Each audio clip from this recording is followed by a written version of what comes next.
Hey everybody, Chris Matan here, Real Estate Machine Show. AI. Man, oh man, I've done some videos on AI and I made the mistake. Not really a mistake, it's really fascinating. I started reading, I'm almost done actually, with the Elon Musk book.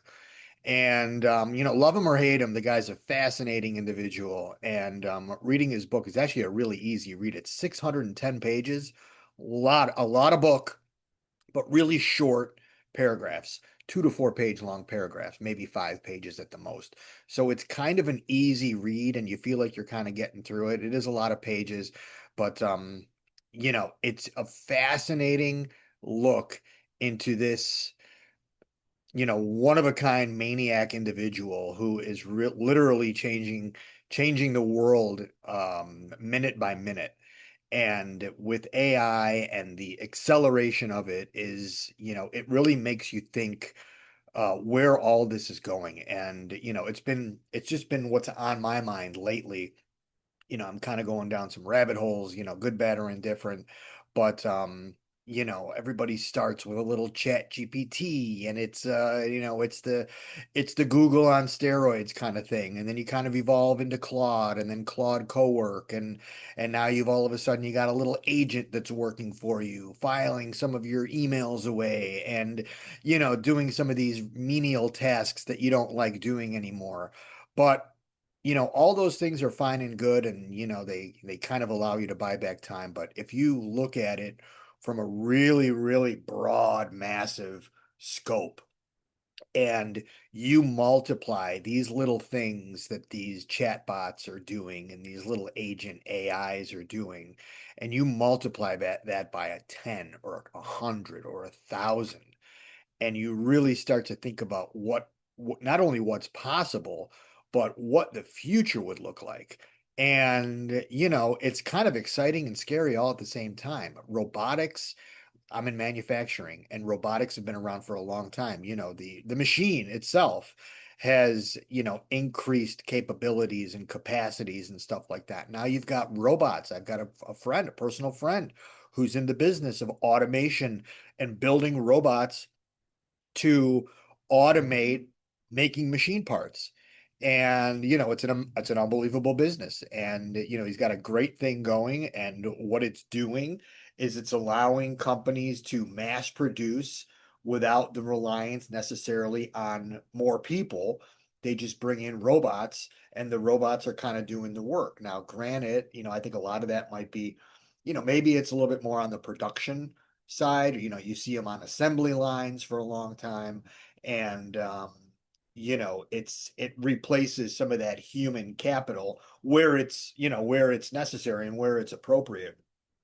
But it seems to me like the way things are going, and after reading Elon's book and kind of going into some of these rabbit holes on some of these humanoid robots and what they're going to be able to do, and I'm not even going to talk about the job replacement or losing jobs because of robots and because of AI and stuff like that. I think that there's just going to be a natural evolution of this. It's been going on for hundreds of years and thousands of years, and that's going to continue. But now, because it's happening so quickly and accelerating so fast, what does it really mean? He's talking about that, money's not going to mean anything and work is going to become optional and all these crazy things that you would never think of. Um, that not only are in the coming in the future, but maybe in the accelerated future. And it becomes kind of scary when when you look at movies and they think of the year 2100 and 2150 as all this space age stuff. Now we're like 5 years away, 7, 10 years away from some of this stuff. And it's, again, it's scary and fascinating all at the same time. And I do find myself going down into some of these rabbit holes and, trying to think about what it would really be like, what it would be like for my daughter who's 11 years old, in 9 years, she'll be not even not let's say in 6, 7 years she's going to be in college or going to college or thinking about going to college or whatever college is going to look like in 6 or 7 years. Is that going to be a thing in 10, 15 years? What are colleges actually going to look like? What are they going to cost? Is the Are we going to be taught by robots? By humanoid robots? Are those going to be the teachers of the future? Is everything going to be online? Is everything, where's it all going? And then what's it going to cost? Because if all of these humanoid robots, and he's saying there's going to be millions and billions of them on the earth, and I'm not going to get into his whole Mars situation, but if all of these robots are going to be able to produce goods and services and bring those costs down so dramatically, what's the cost of an education going to be in 10 years or 15 years, or in my daughter's case, 6 or 7 years? It's just interesting to think about, what's a 401k going to look like?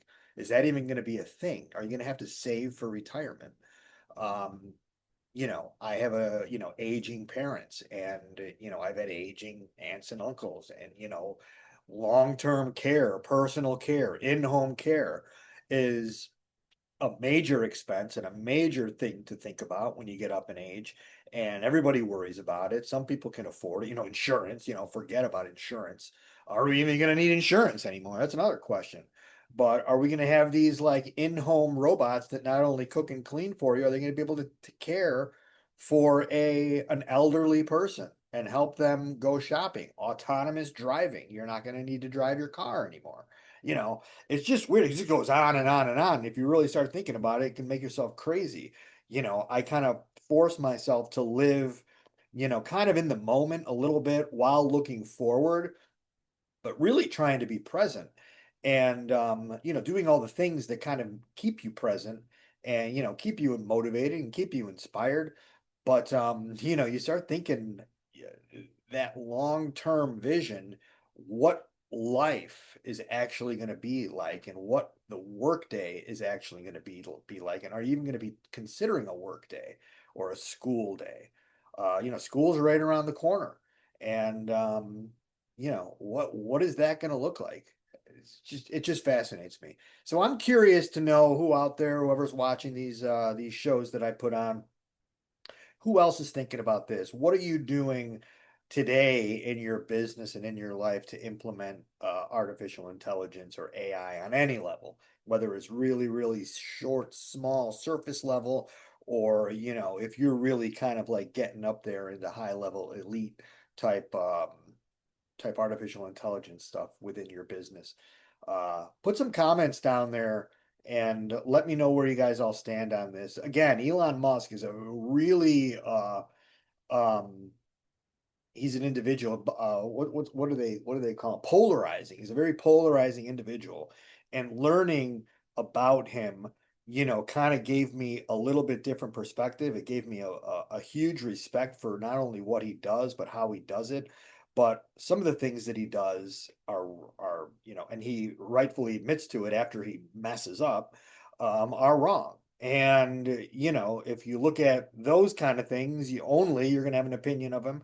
If you're going to look at the things that he's actually accomplished, you'll have an opinion of him. And if you look at the things that he's accomplished, but how he got to those accomplishments is going to give you another frame of reference on how you're going to think about him. So anyway, Elon Musk, God bless you for what you've done, what you continue to do, and what you probably will do into the far future. It's fascinating to watch. I'm a fan, and love it or leave it. Anyway, have a great day. We'll see you next time on the Real Estate Machine Show.